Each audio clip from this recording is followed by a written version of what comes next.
So if you are a lower income or middle income household, then you need to watch this entire video, because the wealthier households, the upper class, are starting to hurt the lower and middle income households. I want to break down what is going on, why this is happening, and how so many people don't even see it coming. So I'll break all this down in just a moment, but all I ask is one thing. It takes 2 seconds. Go ahead, hit that like button if you enjoy these daily updates. And now let's begin.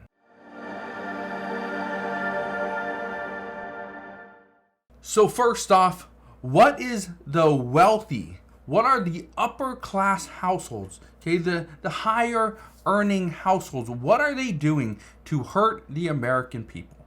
Well, here's what you need to know. The wealthier households are not doing this on purpose, but they go through a cycle and they see the system. They've been there before, and so they are going to try to take advantage of every situation. Here's what's going on. Right now, the wealthier individuals in this country are selling their assets. You look at hedge fund managers, you look at billionaires like Warren Buffett, who is selling stocks by the millions or billions. This is happening because they see the writing on the wall. They see that the U.S. economy is likely headed towards a recession, which during a recession, businesses will be discounted, homes will be discounted, stocks will be discounted, and if you have cash on hand, you can become extremely wealthy as a result. Now, I want to read you a few comments, because this is what the wealthy are not telling the lower income households. Again, they're selling their assets. They're selling stocks. They're selling watches, cars, homes, jewelry, wine, okay, purses, right? Luggage. Doesn't matter. They are selling everything. Anything that they consider an asset that they can cash out on now, when the value is still pretty high, they're going to do it. Listen to this. I think some of these comments are very interesting. This person says, and I quote, "Adam, I was able to sell my Rolex a few weeks ago to my neighbor. He has been wanting one for a while, and it finally came into his price range." Now, I didn't go back and forth with this person, but I thought this was interesting, because this person's saying that they were finally, I was able to sell my Rolex a few weeks ago to my neighbor. Okay, great. Maybe your neighbor got a great deal. But then he says this: he has been wanting one for a while, and it finally came into his price range. So here's what happened. Either the watch itself came down in value, and so the neighbor had X amount of dollars just saved up. And so once that watch came into that price range, he was able to grab it. Or the watch value stayed the same, and the person kept adding to their budget and was able to buy that watch then. So one of two things had to happen.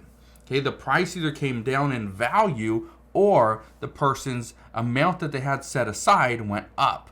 So again, it's a very good chance this person overpaid. The unfortunate thing is, this is the guy's neighbor. So we'll see what happens there. But listen to this one. I think this one's very interesting as well. It says, "You say that luxuries are not what they once were, but you are wrong. I am constantly finding art that was previously priced too high now at a discount. These items still have a lot of value, but you just have to find the right person." Now, this person says that, it goes on, or says that you say that luxuries are not what they once were. Luxuries aren't. Right now, the American people cannot afford luxuries. They can't afford an expensive vacation, can't afford a new watch, right? When their old watch still works, or they can get the time right off their phone. Okay, a watch is pretty much just a designer piece. Okay, just a conversation starter. That's really it. American people can't afford that. But it goes on to say he's constantly finding art that was previously priced too high, now at a discount. That's exactly what's going on right now. Even I went into what you call an art store, or I don't know what you call it, but they just sell a bunch of different pieces. And I walked in, and everything pretty much had a strike through the price, and this is the new price. Everything was there 10, 15, 20%, right? They were trying to unload this stuff. Why? Because right now people don't have money to buy a luxury like a painting to put on the wall. No, they want to put food on the table. They want to keep that wall. They don't want it to the wall to be foreclosed on and go back to the bank. So they are not buying art so that they can pay for their mortgage. That's what they're doing. So again, says these items still have a lot of value. You just got to find the right person. That goes with anything. That really goes with anything. But here's something I think was, very interesting.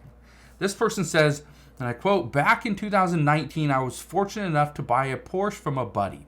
I got a great deal on it back then, and it has since shot up in value by $32,000.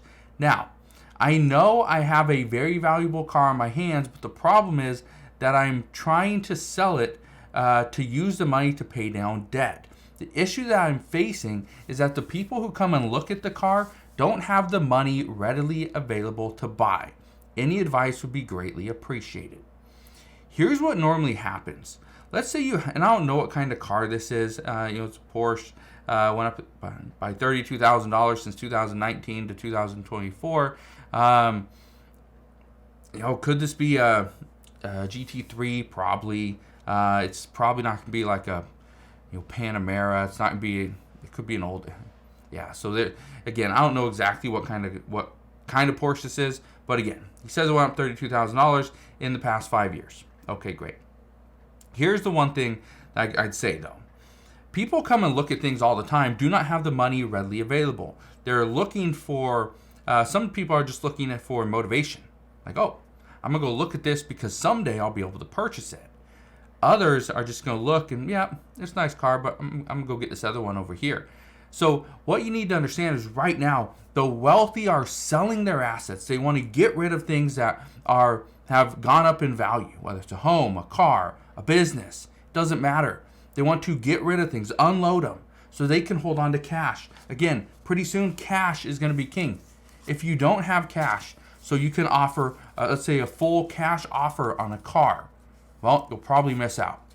You can't pay $250,000 on a rental. You might miss out. You're not going to be able to go to the bank. You won't have time for that. Okay? The seller will want the fastest deal possible. They'll just want to get out. So be prepared. Again, and I say this because I've seen it before, where the lower income and middle income households think that things are a great deal. Oh, that house is on sale. They just knocked $20,000 off that house. I have to buy it today. Or, oh, they just took $5,000 off the price of that car that I've been wanting for the past 6 years. I need to go buy it today. What the wealthy understand is if you have cash, you can use that cash. You can leverage that. And you can go get a better deal on a home, on a car, on a watch. It doesn't matter. You can go and use that, especially in tough times where people don't have cash. You can go and use that, flaunt that money around so that hopefully you get a great deal. So we're going to see this moving forward, but just understand as this happens, as the wealthy sell their assets and the lower and middle income households buy it, what's going to happen is they're likely going to regret it later on and they could be hurt financially. So we'll see what happens moving forward. As of today, that is what we know. So again, thank you guys for watching. Consider subscribing, and I'll see you guys on the next one.